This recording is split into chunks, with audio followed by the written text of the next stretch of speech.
2024 has been a year of amazing highs and super difficult and challenging lows. But it's ending with a Christmas miracle, because I went back to my hometown of Four Oaks, North Carolina for the first time in 4 years for the holidays. The shifts that have happened both in my family and within myself have been nothing short of miraculous. The Catholic priest Anthony de Mello once wrote that a miracle is simply a shift in thinking, where nothing externally changes, but all of a sudden we see ourselves and the people around us in new ways. And in this particular miracle, it was a very, very slow process of literally half my life, little tiny baby steps here and there, both within my family and within myself, that allowed us to connect in all sorts of new ways with more soft and open hearts. Now, personally, I think that a miracle, by definition, has to heal pain and darkness. In order to share with you just how big this shift in my family and in myself was, I have to give you a little bit of the backstory and gossip a little bit. I was dating someone and he needed to move to Norway. Before I went, I wanted to see my parents, and I go home for Thanksgiving. It was pretty nice for the first 3 days. And then on day 3, my dad sat down with me in this beautiful porch they have overlooking the woods and this wonderful backyard they have. He asked me, "Hey, are you going to Norway for a relationship?" And I said, "Yes, sir." "Is it a relationship with a man?" "Yes, sir." And then it went really badly. So for the next, I would say 3 years, we just sort of talked on Christmas, Thanksgiving, birthdays, just, "Hey, how you doing?" And then last year, I went to Houston for a very special errand, and my mom actually met us. During the trip, she handed me a letter from my father, and obviously he misses me, and he wishes that he had been invited to Texas also. So over the last year, me and my dad have just very, very slowly sort of been easing back into talking, and over the last few months, there have been some things that have been happening in my life and in his life, I think, that have softened us both up. My youngest uncle died very suddenly, and it was a real shock to the entire family. And actually, 10 days later, my grandmother died basically of a broken heart. And those two events coupled together, I think, really softened everyone in my family. I think it made us all a bit more gentle, a bit more privy to the fact that life is short and it's unpredictable, and you can lose someone in a second. So you need to level. And on my end, there were some things that changed and shifted my heart as well. This year, I ended up breaking up with the guy that I moved here to Norway for. My heart has been really softened over the last few months, as a heart naturally does when it's going through a grieving process. So, for my dad and my family, it was around losing my youngest uncle and my grandmother. For me, it was around losing this relationship that I really bet the farm on. So everyone involved had open hearts, we had open minds, and we were just ready to hope for the best and see what happened. Usually when I go home, the most frustrating part of the trip is having just come from a day of traveling and my mom being super happy to see me, but not understanding how tired I am. And it already getting to a bad start because she's feeling disappointed that I'm kind of being avoidant and detached from her.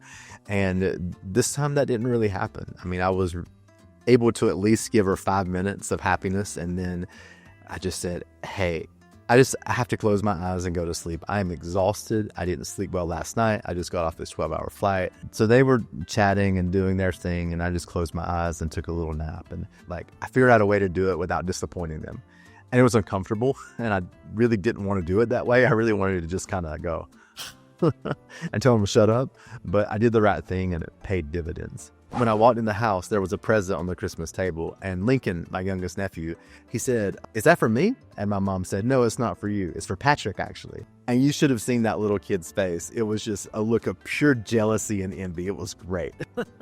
I started to unwrap it, and my mom said, "No, you can't unwrap it yet." And I said, "Why not?" She said, "Well, first we have to put up the Christmas tree after Thanksgiving tomorrow, and then Santa has to come and put the present under the tree. He'll come early just for you, and then you can open it." Look, Santa Claus brought a present to me from my mama's house. That was just so my mom of let's just let Patrick be a kid again. It was really special because I had actually told her "Hey, I want a new YouTube camera.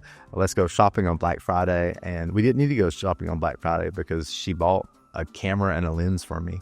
That was another miracle, is that in the midst of this whole chapter of my life where I'm trying to figure out What continent am I going to live on? What am I going to do for work?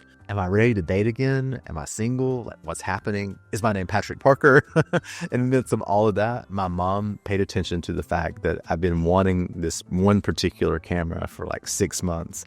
And that wasn't necessarily a shift in her thinking or her feeling, but it was a shift in me because I was able to just really bask in the fact that I am unconditionally loved by this woman. On Thanksgiving Thursday, we had Thanksgiving lunch with the Parker side of my family. And all of my aunts are very loving, very huggy, very like, oh, hey, honey, how are you? And give you like the 10-second hug. I've missed you. When did you come in? When are you going back? I just started crying when they were hugging me because I realized I don't get enough hugs in Norway. And I got my quota for the year. I got to meet my childhood music teacher while I was back in North Carolina. Her name is Kristen, and she is just about the most special person I've ever met. She never told me what to do. She just always asked me questions or said, what do you think about this? She realized that music can be many different ways, and she allowed me to find my way, to hear music the way I hear it and to feel it the way I feel it. And it was just so special to catch up with this angel in my life. We even made a little bit of music. A friend of mine, every Christmas, he sends me the text to a special poem called Love Came Down at Christmas, and it was set to music. And so we did a bit of that. Love came down at Christmas. Lovely love divine. Love was born at Christmas. Star and angels gave the sign.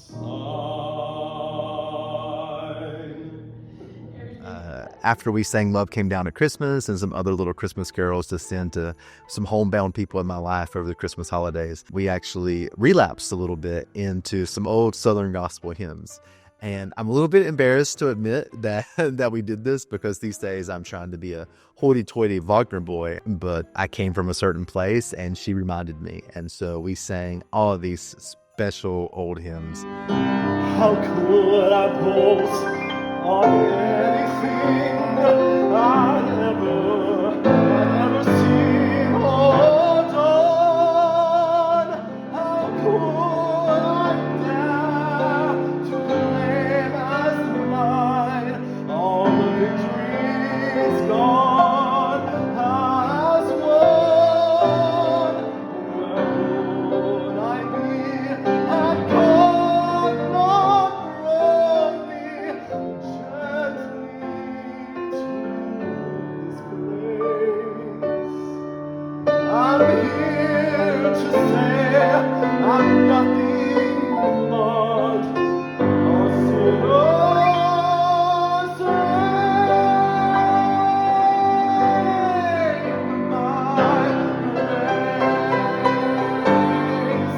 And one of the greatest moments of the night is when we sang this old hymn called Little is Much. I just teared up so much while we were singing through it because it's the story of my life right now. The words are, there's work for everyone to do in life, and He won't forsake you while you're doing it. Little is much if God is in it. God will save, He will save if you've been faithful. Welcome home, my child. Come home, little is much in God's little not there's a crown that you can lift if you grow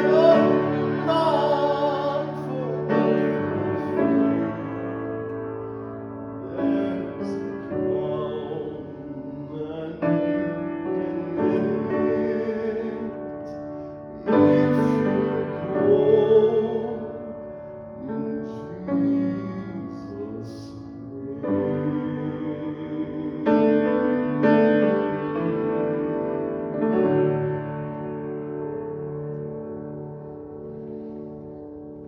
And to remember that old hymn, Little is Much, was also a miracle because one of the big things in my life is hearing my dad and many other people tell me that I was made to do something great in life or man, you're so talented. Why aren't you doing more or whatever? And it just reminded me that now is not the time to be ambitious. Now is the time to heal and to just take care of myself and just to do what is in front of me for today. And then the next day was Black Friday, and I got to see my soul sister from childhood. Man, if there's one person that I pretty much know what she's thinking before she opens her mouth, it's probably this girl. We just spent about 3 hours at Waffle House, just drinking coffee and tea and just having the best time talking about her little girls. And it was special to be sitting in that same Waffle House that we used to go to when we were 16, 17 years old. So after we finished Black Friday shopping, a family friend came over. She was one of the few people that bought my book that was released last year. And she was just talking about how grateful she was that I had shared different stories about my world travels and different parts about my life. And it just made me feel very unique in a good way, very special that, okay, all the experiences in my life, good, bad, and otherwise, that I wrote about in that book, it helped somebody. It was funny. She even said, "Hey, Patrick, I have a coworker that's your age. If you want me to set you up with him." And I just thought, how strange would that be if I ended up going all around the world, leaving home, being angry at them for years and years and years, and then actually coming to peace and ending up back in Four Oaks, North Carolina, with a guy from the same Tri-County area as me. I don't think I'm ready for anything like that anytime soon, but it just made me realize in that moment, like maybe one day when my parents are maybe not in the best health, maybe I could move back to Four Oaks, North Carolina. Like maybe it would be okay. Maybe there's enough room here for me to be me.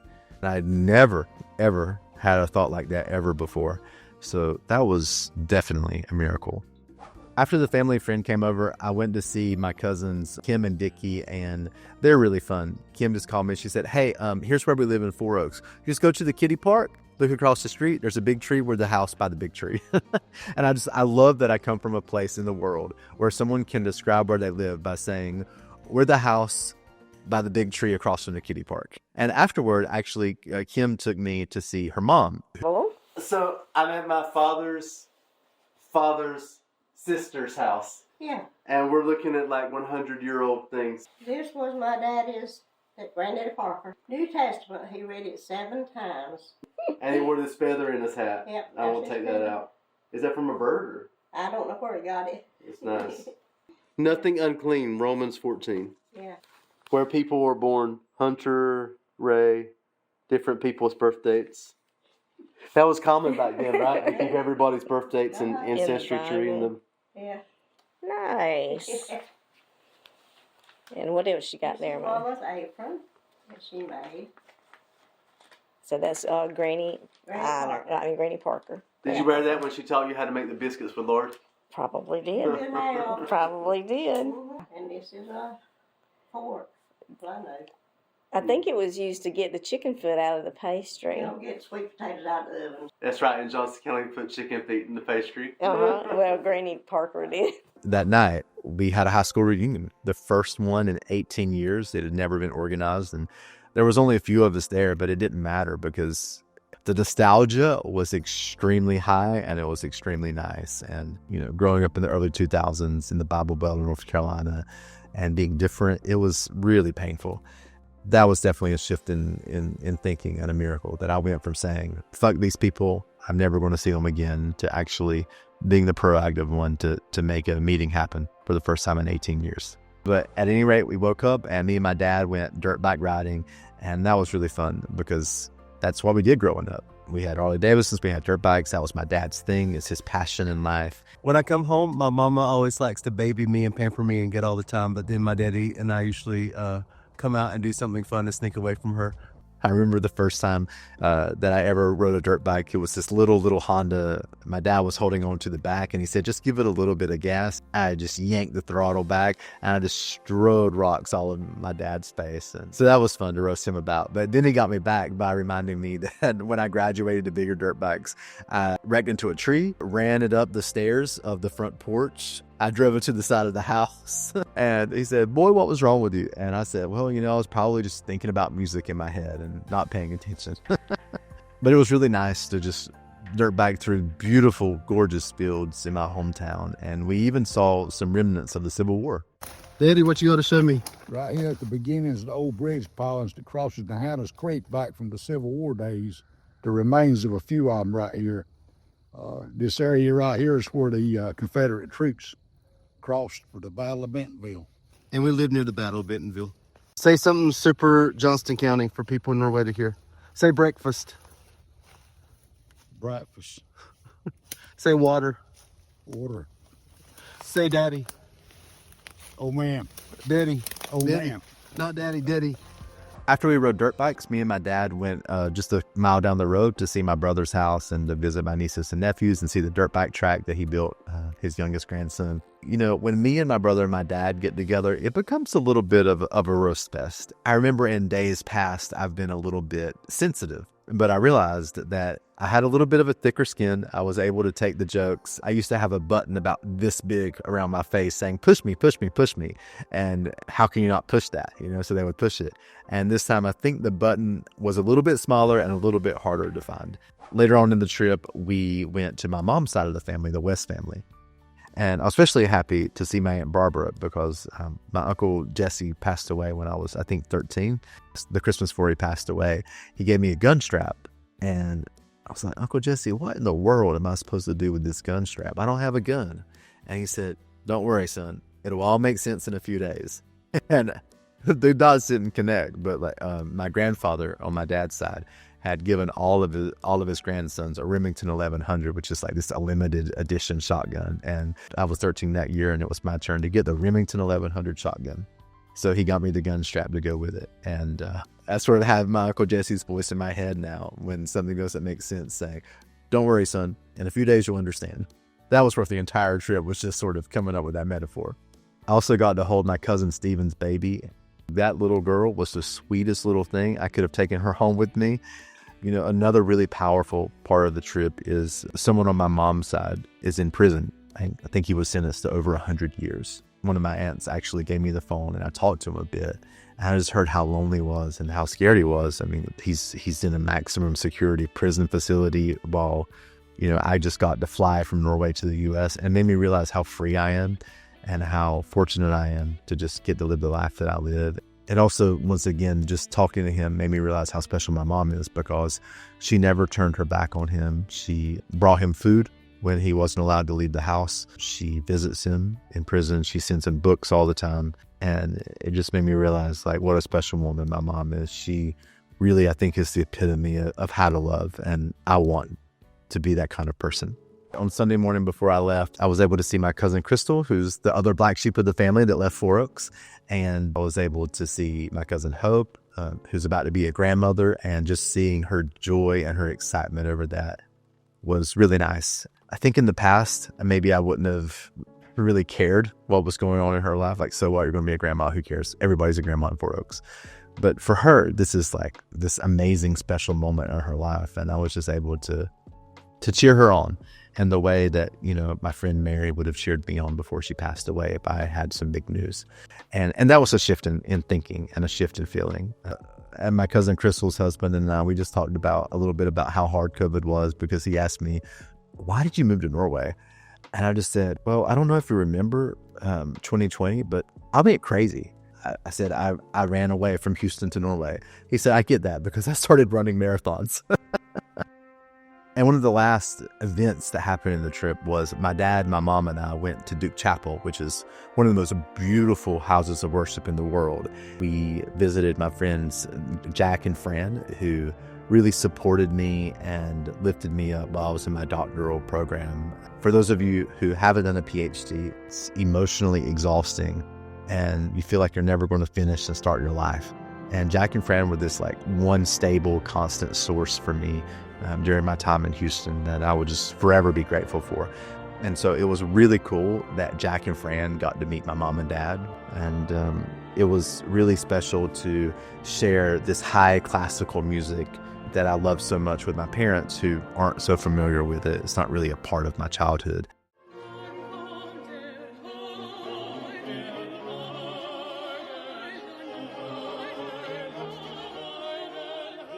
And just the integration of two parts of my life being together was just really meaningful.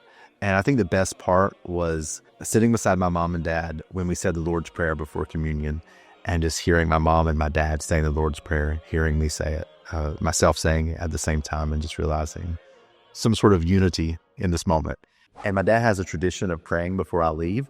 And what he said was, God, please strengthen Patrick's potential. And, it's like, geez, I'm not strong right now. Like, I'm just doing the best I can. Leave me alone.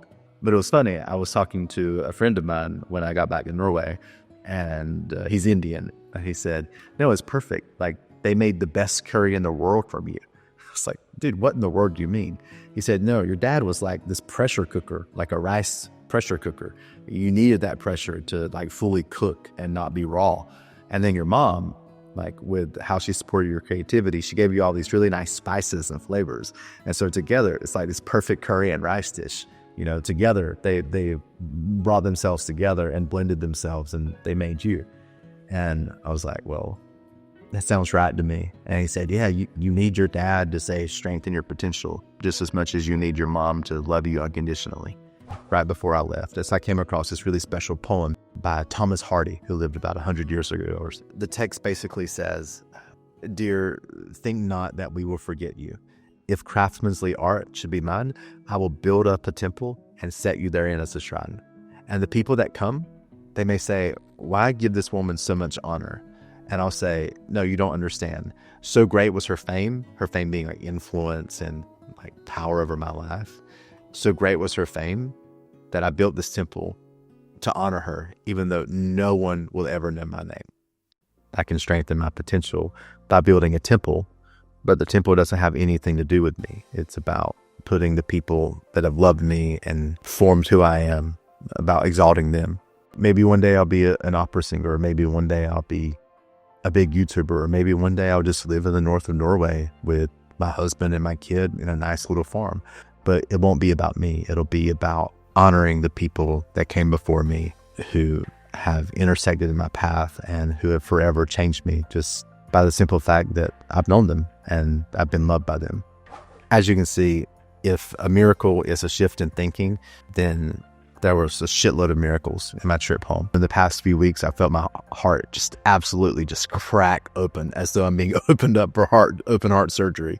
And I hope those same things for you this Christmas. I hope that you get the same kind of miracle in your own way, that your heart opens, that your heart softens, that you're just amazed by the people in your life and you start to see them in new ways, and that you understand that at least to a few people in this life, that you are the apple of their eye, and that you're special, that you're unique, that you matter.